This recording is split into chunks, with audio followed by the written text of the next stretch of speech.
Okay? A lot's happened in 125 years since we had Tesla at the World's Fair demonstrating the first AC power system. We've gone through a whole series of developments all the way through to Edison and to Marconi, into 1920s, the first commercial radio station. And we've also gone all the way up from 1947, we had the first microwave phone relay, all the way through to cellular communications, those big phones, remember those big phones in the 80s? All the way through to today. Now, interestingly enough, in the States, the EPA, which was measuring all this stuff, they stopped measuring EMF over the country in the States in 1979, but already, as you can see there from the very last point, the first mile above the Earth is now filled with 2 million times the amount of EMF that we faced in 1900. For about 4 billion years, the energies that surrounded life are very simple. We've got something called a Schumann resonance, kind of goes around the Earth, and it's modulated by atmosphere, by electricity, and by other things. And there was radio signals from distant stars, but that's obviously changed. Now, the standards today, if you can read at the bottom there, are based on thermal effects, heat effects on the skin. Now, that's rubbish, because the effects that are causing the problems that we're discussing today are not caused by those. They're caused by biological effects, by the EMF. And I'll start going through them. Now, what led me to this is I read the literature. And as Ian will tell you, I'm no activist. I'm not about to try and bring the government down, for crying out loud. I'm just a normal person who works in the clinic with patients. And I read the literature. When professors say this, the new 5G wireless technology involves millimeter waves, which are extremely high frequencies, producing photons of much greater energy that we've already heard about than 4G, and allowing this technology to be used without providing its safety is reckless in the extreme, as the millimeter waves are known to have a profound effect on all parts of the human body. They did studies with this. It was actually a very good study. It was controlled, and they controlled for heat. And if you put Wi-Fi 2 inches away from a kind of watercress, if you like, garden cress growing, compared to one that's even a bit further away, they're still using Wi-Fi, just further away. You can see the difference. This is an anti-life technology. There is absolutely no doubt about it. I haven't got time to get into this, but also many components of the atmosphere absorb this. Okay, it affects it. And this is a huge experiment, because you're about to globally go around this world, globally, and you're about to bombard it with this technology. And God knows what it's going to do for the atmosphere, and people are speculating about that. They've shown effects that, yes, it's not just on the surface, it actually gets past the blood-brain barrier and causes problems deep into the brain. And I knew about this probably 30 years ago. I was listening to experts talking about 30 years ago, or maybe even longer, and they were warning about this. Another paper, but what it's telling you is a reported higher risk of intracranial tumour for mobile phone use over 10 years. Anyone been near mobile phones? That's all of us over 10 years. When it says an odds ratio of 2.2 for glioma, that means it's twice the chance of getting this particular tumour, and on and on and on. And increased risk of brain tumour using cordless phones. And what they find is they say ipsilateral. It's the side you use it on. That's where you get the tumour. This guy, you may have heard of, Martin Powell. He's a professor emeritus. In other words, he's retired. And you find that these guys tell the truth when they retire. And he's saying, well, I've got an idea. I think that the reason why we're having these biological effects, not thermal, is because it's something to do with VGCC. These are particular channels in the cells. In other words, these channels are being activated by this EMF. These channels are everywhere in all your cells. Okay, and also it affects oxidative and nitrosative stress. This is very important, because we now know that these are components of actually control mechanisms inside the cell. So what he's really saying is that this stuff affects how your cells work, and providing strong evidence that these fields can produce an almost instantaneous activation of these cells. So that's the hypothesis. It's backed up by actual field work as well. They did studies here looking at all various things with animals, different doses, different frequencies, all the rest of it, different times of dose, and they showed long-term memory was reduced in these test animals. Is anybody seeing an explosion of neurodegenerative problems, Alzheimer's, and all sorts of stuff? Anyone noticing that? Okay, there's many, many reasons for that, and this may well be one of the reasons. But remember, it's safe. Because over here, look, it's only to do with anything that bombards the skin, because if you go over 10 gigahertz, apparently, it's not a problem, because it's just going to bounce off you. Here's 11 research groups reporting that between 40 and 130 gigahertz, you get damage to neuronal activity. When it says in vivo, it means live. Okay, just using modest levels of millimeter wave exposure. Okay, so if anyone says to you it doesn't cause any damage and there's no studies, that's complete nonsense. because there's 11 separate research groups reporting nerve damage from this radiation. Another paper, once again, showing that it goes into the brain, into the hypothalamus, and the hypothalamus is areas to do with memory, to do with, sadly, when children are abused, these areas can be damaged, and to how you form memory as well. And that animal's head didn't have the phone or the source right near its ear, it had it 40 centimeters away. And who knows when you have a phone, we should not be using these damn things anyway, but when you do, you should have it off your ear. Does everyone know that? You should never have it on your ear. And they're showing with this technology here, even when it's 40 centimeters away, it's causing damage. No disrespect to this woman. Hopefully you can hear. What if you could see Wi-Fi signals? It sure would make it easier to figure out where to go to check your email for free. I'm Jen Markham on Buzz 60. Artist Nikolai Lamb, known for his photo manipulations, created a series of images of Washington, D.C. landmarks illustrating Wi-Fi signals as different colors. Using data from a Wi-Fi coverage map on the city's website, Lamb depicted how the energy from a Wi-Fi signal travels in waves with different channels, emits the source in a sphere. He also showed how the data travels from routers on multiple signals or colors at the same time, and how trees and buildings can disrupt the signal. Lamb used color to show the individual channels that make up an overall Wi-Fi signal. It'd be so cool if this was a real thing. Can you imagine all the color exploding in dense urban areas? Now all we need is for the passwords to be visible too. Buzz 60. Now you know, pass it on. Okay, so now you know, pass it on. I'm not going to be disrespectful to that lady, but Jesus, you know. This is an app called The Architecture of Radio. Anyone heard about this app? You can go and download it using this horrible technology. But this is a little, all right, it's graphical kind of representation. This is a bit more real. You put it on your computer or on your iPad, and you can look around. It gives you a representation of what's going on around you. Once again, it's graphical, but who wants to live amongst this? And this is now. We haven't even got into the 5G. You want to bring your kids up in this stuff? Bearing in mind I've only just started this talk, and bear in mind the amount of damage I've just told you it does to you. You hear the kids in the background? Okay, download that and have a look and amaze yourself what's around you, maybe even in this room. Einstein, who's a clever chap, says that you can't demodulate these waves. It means they just last forever. Some of them get trapped in our atmosphere, and we just keep filling up our atmosphere with this stuff. There's things called biological entities, okay? And to cut a long story short, they're going too far. They come from outer space, and they found a whole bunch of these on one of the space stations while they were cleaning the windows. And they turned around and said, well, that's a bit interesting. How did they get up here? They must be very tough. That's not a space bacterial entity. That's called a tardigrade, just to show you that there are these things that can survive. This thing can survive unbelievable heat and pressure. So these bacteria and things like that are tough. Anyway, long story short, British scientists looked into it and said, they're not coming from Earth, they're coming from space. And there's 3 of them there. And there's about 0.1 tons of this stuff falling every day. Did you know that? These kind of space bugs coming down. NASA did research on this, and basically in space they become very tough.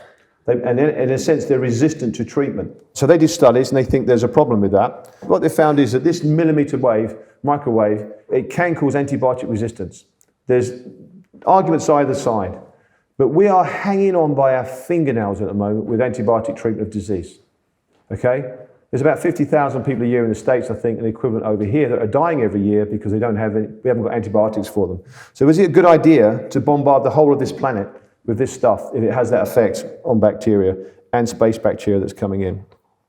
You all know this stuff. They've done studies with wheat shoots that it causes damage to the wheat shoot, how it grows. They've shown that it causes necrosis in leaves. And there's also damage with birds and with bees. And also even the human sweat ducts are going to be affected by this technology. They hypothesize it's going to cause pain. And in fact, some of these devices are actually used to do that, if you've ever seen them. This was released by Muckrock, which is a kind of online magazine, and they gave a Freedom of Information request to one of the American fusion centers, which is a government center to do with security and terrorism. They put in a basic freedom request about something, reasonably innocuous, and they were sent by mistake documentation, and the documentation showed how towers and this technology was going to be used to control the population. Now, I very rarely will put stuff up like this unless I've got an official source, and this was official. He went all through the details of how you affect the human body, even to the point of putting voices in the head. Okay. Now, I've seen a demonstration of that done with music, which it can do. Now, this is just, I'm not going to go off on a tangent about it. They knew about that since in 1974, for crying out loud. So do you really want this stuff bombarding you? I don't think so. They're also talking about using this kinds of technology to monitor for disease with permanent crowd monitoring. They're also talking about the Gavi organization, which is Mr. Gates. Anyone know about Bill Gates? Talking about how they want these technologies so they can monitor kids in Africa to make sure that they've been vaccinated. You may believe in vaccination, I don't know, but I don't think you should be monitoring people with this technology. Also, ID 2020 is coming in, sponsored by the usual culprits, and effectively they're using this to give everybody an ID. That's what they want to do globally by 2020. I think they're a little bit behind. And they want to be able to monitor you from the cradle to the grave. And they want to make sure that you're doing everything they want you to do. So if they want you to take a drug, you will be monitored for it and measured. This is what this technology is really being ramped up for. This is the video. Maybe I won't play this. It lights up really nice. Maybe I'll play you this one. Okay. This is one woman's experience of living on the top floor under cell antennas for 2 months. It started with my daughter. She initially got a rash on her leg that was sort of unexplainable. And when she was trying to explain to me what it felt like, she kept saying it was kind of funny because it wasn't hurting inside or on the skin. She said it was hurting in the skin. And then a few days later, she got another rash on her arm and then another small kind of stranger rash, and it was the same thing. And then one day in the kitchen, she was holding something and she dropped it because she said it felt like the blood in her hand went cold and in a wave along her hand to her fingertips, and then her hand stayed numb for about 15 minutes.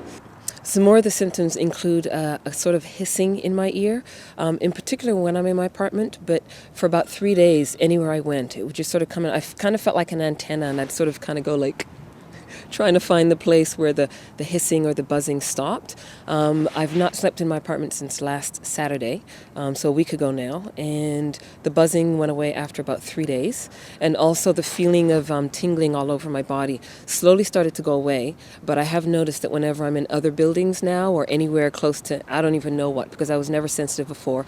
I'm no Luddite. I have computers, I have all the stuff that most of us have, and I've never been sensitive at all. But now wherever I go, I'm feeling the same as I felt in my apartment, feeling dizzy and nauseous and a sort of a metallic taste in my mouth, headache and pressure on my head, and just feeling like I want to sort of faint or throw up.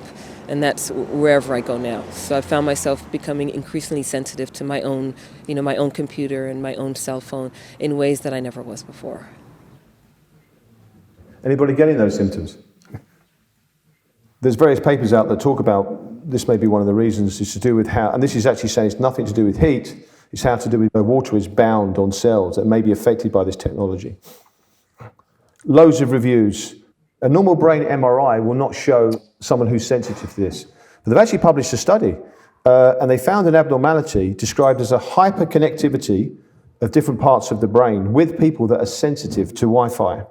And interestingly, it's also a differential diagnosis, which you could also say might be linked, is someone who may have had a head trauma or who is susceptible to yeast or yeast infection. Those people seem to, in this study, there seems to be a link between those and people who are sensitive to Wi-Fi. And yeast infections are massively prevalent. Does anyone use Facebook? Anyone use social media? Those bloody things that go off, bing, bong, bang, every 5 minutes, where it drives you absolutely nuts when a text comes in and all the rest of it. They found that checking your Facebook or your Instagram, when something goes off, is linked to part of your brain shrinking. Did you know that? It's called the nucleus accumbens, shrinking. Now, I said this before, they don't know if it's the fact that it causes it to shrink, or people with that small part of the brain are the people that like using the Facebook. We don't know, but I suspect it's the former. It's regarded the reward center. This thing is linked in with things, also Instagram, it's linked in with things like addiction and other things as well. Now, isn't it interesting that when you undergo a traumatic brain injury, that same part of the brain shrinks? And as I've said countless times, you've ever heard me speak before, if you've got children, for crying out loud, do not let them go on this stuff. And if you're going to use it, be absolutely judicious. You've got to be very discreet in how you use this stuff. Do not buy it on all day. That's my advice to you. Also, what this does is it creates apathy. Okay? And I could talk all day long on the implications of that. And the studies are there. So if you're constantly looking at your bloody phone and this thing's going off all day and you're bing and bang a text, then you need to understand that there's going to be a reckoning to that. About 2 billion years ago, the forerunner of your cells were born. Each one of your cells was born by 2 bacteria. They kind of got together and had a little marriage. One of the bacteria could survive in very low oxygen, the other in very high oxygen. And this becomes important when we talk about 5G. And they've worked this out because they looked at the DNA. These things here, they're mitochondria. That's the descendant of one bacteria. And the rest of the cell is descendant of the other bacteria. They kind of formed a nice marriage and it survived over the millions of years of our evolution. We used to think that the DNA ran the cell. Now we think that this little bugger here has actually got a lot more to do with it. And it uses reactive oxygen intermediaries, and it also uses probably low electromagnetic fields itself to communicate and help run this cell. Well, there's a problem there, because these little things produce energy, okay? And they produce most of the energy in your body. In actual fact, they produce over 90% of the energy. And at any one point in time, you have to produce every day your own body weight of molecules of energy that are made in these little factories. You probably only got about 5 seconds storage at any one point in time. Now, if you don't get that energy, you're very seriously unwell and probably will die. And things like cancer and chronic fatigue are linked to that. These are enzymes in these little factories that make this energy. Now, there's various debates. I'm just going to go quickly through this about how it's done. But the point is this: what you don't want to do is you don't want to damage them, because if you damage them, you're going to get things like cancer. Or you're going to die, okay? Because suddenly your ability to make loads of energy stops and you start making very low amounts of energy. So microwave, millimeter wave technology damages the mitochondria in a time response, dose response way. That's a classic way of proving that something causes harm. Okay, so already we have evidence that it does that. And it damages 2 particular key enzymes. One's called succinate dehydrogenase and the other's called cytochrome C oxidase. Now, this is science. This is not someone with a tinfoil hat talking crap. Excuse my French. This is absolutely science, okay? Now, there's a Schumann resonance again, and we talked about that. Now, does anyone meditate here? Well, the frequencies of the Schumann resonance are often quoted very, very similar to the same frequencies in the brain when you meditate, and there's actually studies on it, and I've pulled one up there. And therefore, do you really want to be mucking around with these frequencies? And also, we found out, because you've got different frequencies in your brain, that you need to be healthy and to be alive. And we absolutely know that these mitochondria are also involved in doing that as well. See this thing here? This is kind of a diagram of a cell, if you like. You kind of got the center part of the DNA. You've got these little mitochondria floating around in a kind of cytoplasm, if you like. There are 1,000 of them in each cell, and they're communicating and helping to run the cell, keep you alive. If you're going to bombard that with millimeter wave technology, you're absolutely going to disrupt that. So this is the reason why we're very, very, very, very worried about this, because the key thing in your cell that keeps you alive is going to be affected by this technology. Is 5G about to destroy 2 billion years of evolution? And that's the question I'm asking, and I'd like an answer. I think it's a very reasonable request. Can we have an answer on this, please? Because without this stuff working, we're dead. Why are they doing this? Why are they bringing, whoever they are, why are they bringing 5G in? Okay, did you hear him? The head guy said, oh, the Internet of Things. The Internet of Things, where everything's going to be labelled. We're all going to be, I don't want to be labelled. I don't want to be wearing stuff that's got chips all over the place. Thank you very much. Has anybody heard of the Sentient World Simulation? Published about 2000, maybe 7, 8, 9. This gives you an idea of why they need this information.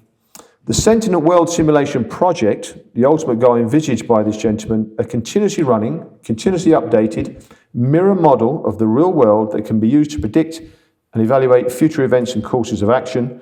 The military are already doing it. This was a particular project they did called MNE4. They used data from various countries in Europe and America. And what they did, they used it as an exercise to see how they could influence another country to do what they wanted them to do. These things are up and running at all sorts of levels, commercially and militarily.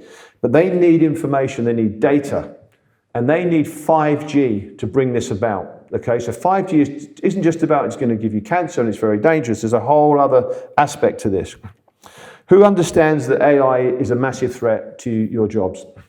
These are serious studies from serious academic schools, all predicted, probably the next 10 years, 12 years, probably about half of you are going to lose your job to AI technology. Okay, and in some countries up to 60 to 80%. They need 5G to bring this technology on board. There are various people involved in this. I'm going to take you down a tangent. This is a guy, he's a professor, very well respected. He's the head of something called the Basic Income Earth Network, because if you're going to lose your job, you need to be paid. So you need a basic income. It sounds sounds great. So they're all pushing this. In fact, it's been pushed globally. He's also interested in linguistic justice. Now, what linguistic justice means, if you're English speaking, you need to pay a tax to someone who doesn't speak English, because they need to speak English in order to get on in the world. This is the kind of thinking of these people, okay? You're dealing with some very interesting characters. Other professors are involved in this, talking about we need this kind of stuff. Basic income, the pilots are everywhere in the world because they know you are going to lose your job, so they're going to have to give you a basic income. The problem is you become poorer on basic income. Also, I want to ask you a question. When the government says to you, I'm going to give you money, do you think that's going to be the end of it? Do you think you might be told where you can live and what you can do? Okay, and this is what you need to start thinking. There's a social side to this technology, and it's very well researched. There's another guy from the Royal Society of Arts, which I've said to Ian before and said on stage, I thought was a benign organisation. I didn't realise they were activists. This guy here, no disrespect to him, but I disagree with him. He obviously went to a conference, you can read it on the DVD later or whatever, where he was radicalised, because the language they're talking about, how do you decapitate a king? How do you bring down power? This is incredible. This is the Royal Society of Arts. And this guy's the head of the actual project in Scotland at the moment, testing this basic income in this country, or in Britain. And he says now hear this is the language. We now have the opportunity to move the basic income conversation forward and identify practical ways to run a pilot which works locally and has global resonance. That is a globalist language. If you know anything about Agenda 2020 and 2030 and all these sorts of things, basic income can't be another small response. Bearing in mind this is coming on the back of 5G and AI that's going to take your jobs. It should be radical, it should be world-changing, and it should be effective, and it's just a starting point. It's the beginning of a new social contract. So when 5G comes in, AI technology is going to come on board, you're going to lose your job, now you're going to be paid an income by the government, and it's the beginning of a new social contract. And he says we need to start talking about land ownership. And we need to start talking about how you're taxed. And really what this is, in my interpretation, is, anybody's got a different idea, like you may ask Ian later, is that means you won't own land, you won't own a house, you won't own a car. Okay? This is where they're pushing this. They started to push all this with documents many, many years ago. I'm not going to get too much into this. This is all from published literature. And it all came about equality. Everyone's got to be equal. No, I've got no problem with equality. I couldn't give a damn what race, gender you are, as long as you're a decent person. But that was just the beginning, and they knew where they were going to take this, because they're then going to take into social equity and equity of outcome. Equity of outcome means everybody has to have an equal outcome. Okay, you can't earn more than someone else, you can't have more energy than someone else, you're all going to live in the same size house. There's documents demonstrating this, don't have time to get into it.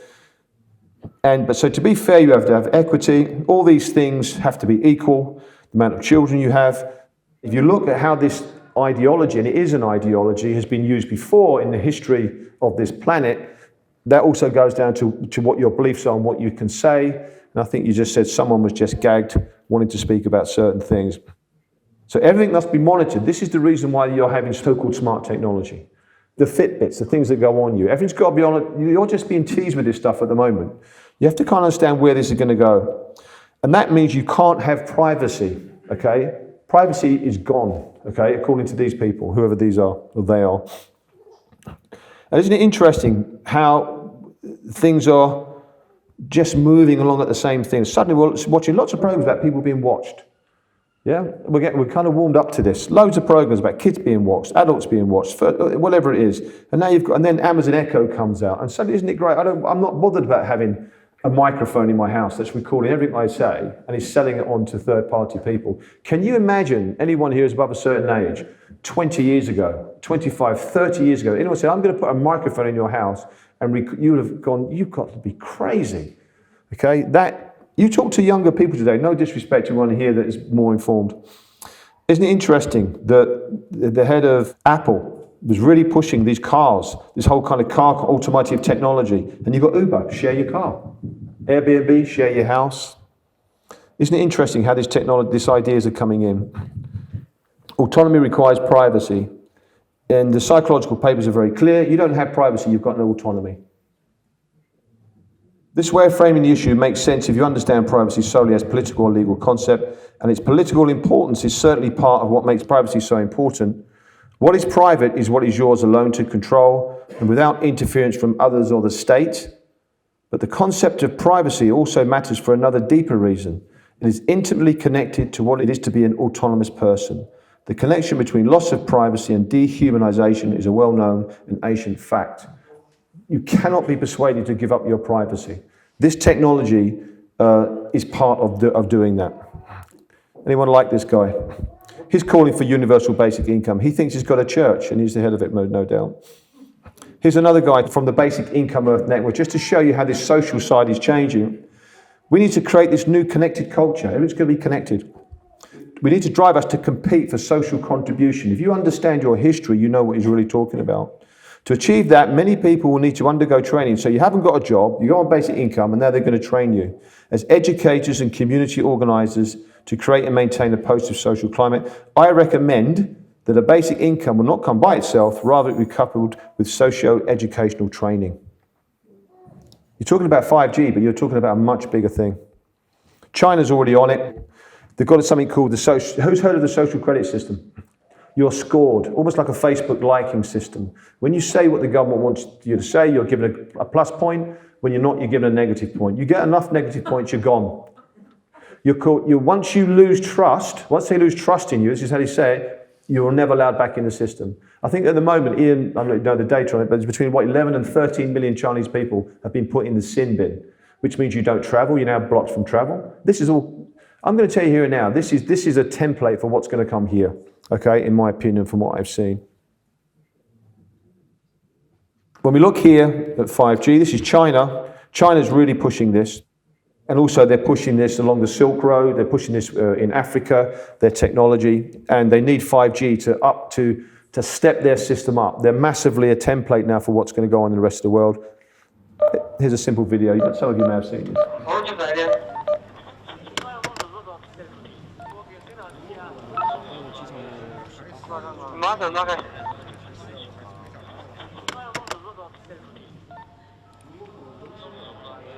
是的，是的。现在2号机是锁起门的。对，就是这的。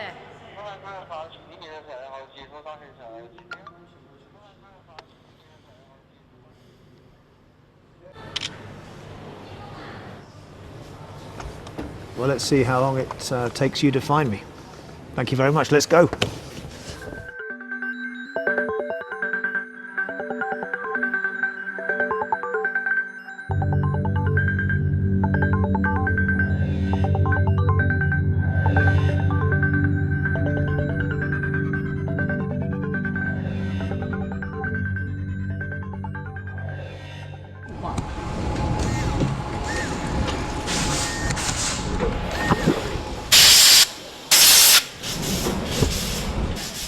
我们可以追溯到说，出现每一张脸都可以对应说他的身份证，以及他所经过，比方说在过去1周，我们回溯他的行经路程，我们也做了像人和车的匹配。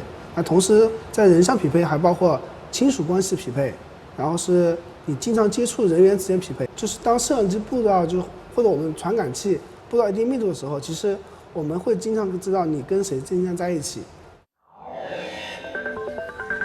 Well, here we are then. I just got out of the car, close to the city centre, and for the purposes of this exercise, the plan is for me to start walking in the direction of the bus station.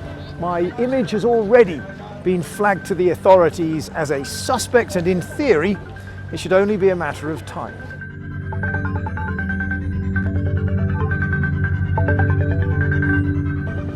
So already on this bridge, I can see 1, 2, 3 CCTV cameras.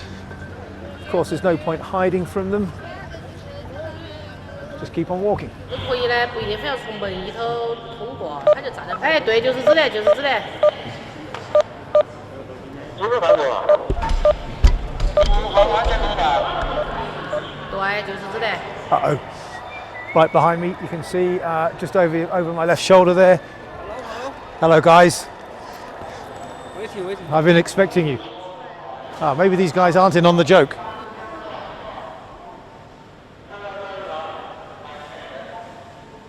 对平民老百姓，是老百姓需要帮助的时候，我们才会录入这套系统。那他不需要帮助的这种情况，那么我们是不需要采集他的信息的。那这种信息只是在我们大数据里面有他的信息就行了。那在什么时候使用，是根据我们的需要来做这项工作的。If you have nothing to hide, you have nothing to fear. 对，是这样。所以说，老百姓应该不用担心。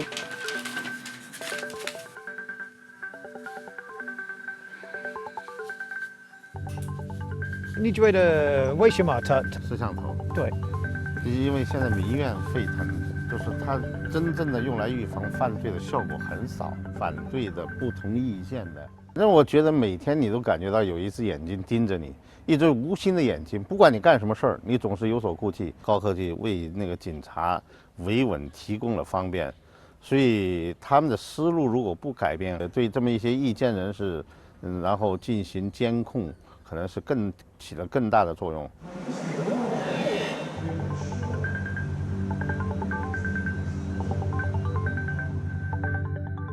Would it worry you to know that your every move, your every association was being watched? Does that change something fundamental? Honestly, I won't feel very comfortable. There's a certain level of discomfort. First, I think technology by itself is a tool for human being, just like a weapon. If it is in the wrong hands, like in a terrorist's hands, it might do very bad things, right? But government do develop weapons. I think there are reasons that technology keep advancing, like artificial intelligence. It can be applied to do a lot of good things.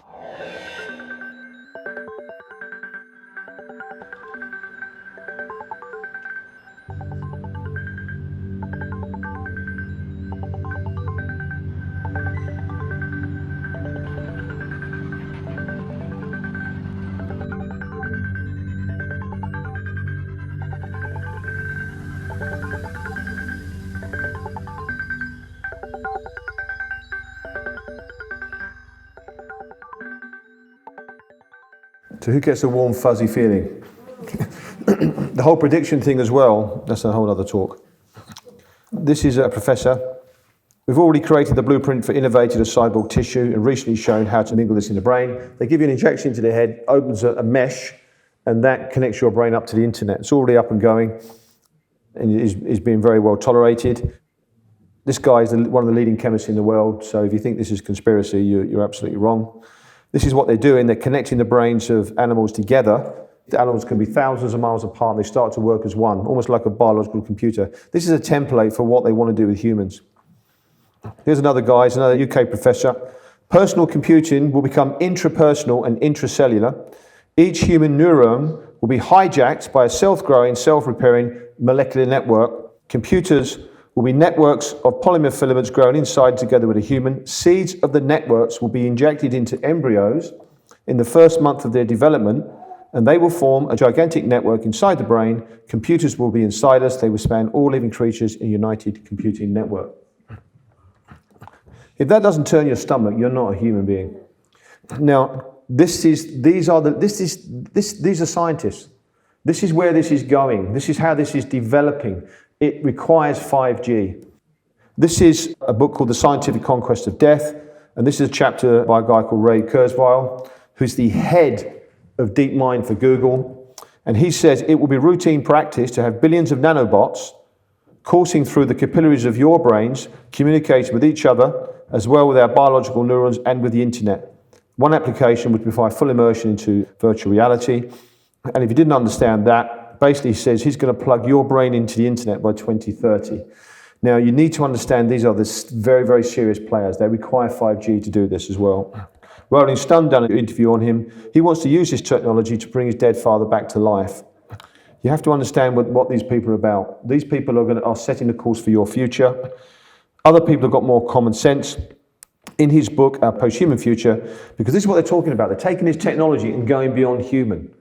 Post-human, transhuman, okay? This is where they're pushing all this. There's lots of things he says, but effectively, if you've got an elite who are transhuman and you've got normal humans who just want to live their life, you've got a problem. Not everyone can or wants to receive the same level of enhancement. Haven't got time to get into what those enhancements are, but they've got them. For example, having a mesh put in your head, human rights may be threatened. And the same issue of superiority would apply to the question of inequality. Some people might not be able to afford it. And the reality is what he's saying is, if you look to history, you look to nature, what happens when you get a superior species? What does it do to the inferior species? It subjugates it or removes it. And at the highest level, they're talking about the human race being removed by this technology, by AI. This technology is so advanced, it is absolutely frightening. This was the 9th conference. We're on the 11th conference, Beyond Humanism, okay? This is why they're rolling this 5G out. There's a whole thing behind this, okay? It's not just simple 5G.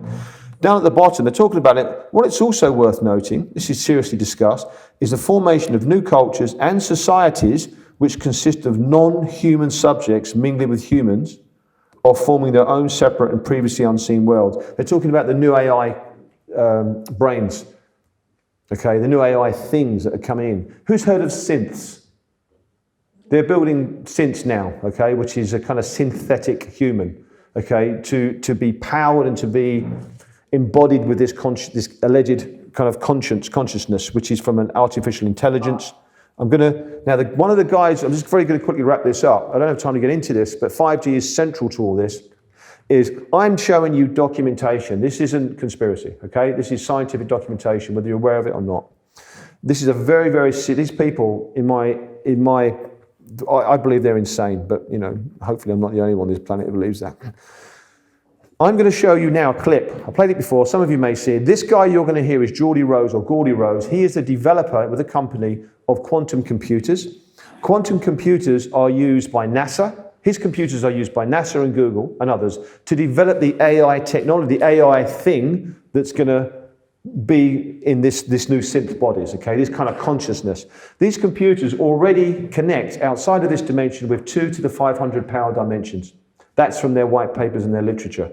2 to the 500 power dimensions they connect. And he's talking about using this intelligence from these dimensions in these machines to bring them to life. Now, this is actually for real. This is not a joke. And this is him speaking. Listen very carefully. I don't know if any of you are turn-of-the-century weird fiction fans, but there's this guy named H.P. Lovecraft, who's a very famous American weird fiction author. And he espoused a view which is called cosmicism. And the essence of cosmicism is cosmic indifference. So what he was saying is basically, yes, there are these massively intelligent entities out there, but they're not good, they're not evil. They just don't give a shit about you even in the slightest. The same way that you don't care about an ant is the same way they're not going to care about you. And these things that we're summoning into the world now are not demons, they're not evil, but they're more like the Lovecraftian great old ones. There are entities that are not necessarily going to be aligned with what we want. So this transition is really, really massively important for our entire species to navigate. And going back to that thing that Sam Harris was saying, nobody is paying attention. This thing is happening in the background while people bicker about politics and what's going to be in the healthcare plan in the US. And underneath it all is this rising tsunami that, if we're not careful, is going to wipe us all out. Okay, so 5G is a component of this. This is what you need to understand. That's the leading guy in the world. NASA has his computer. This is not a raving lunatic down the pub talking to you. Now, there's a lot more to talk on that. I haven't got time. But you need to understand something. 5G is one of the final nails in the coffin before AI comes in. And when AI comes in, people have heard me say this before. Yes, there are good aspects of it, but the reality is I've looked at this in great detail, far more than I can go into today, and I do not see the human race surviving this down the line. I really do not, okay? And I'm sorry to put a downer on a Saturday night and tell you that, but you do need to understand, and I urge you to research and look at this for yourself. I'm quite happy to take questions afterwards. I think you're going to hear from Mark. This has gone a little bit longer than I planned. Anyway, thank you for listening to me, and hopefully it was worth coming down today. Thank you.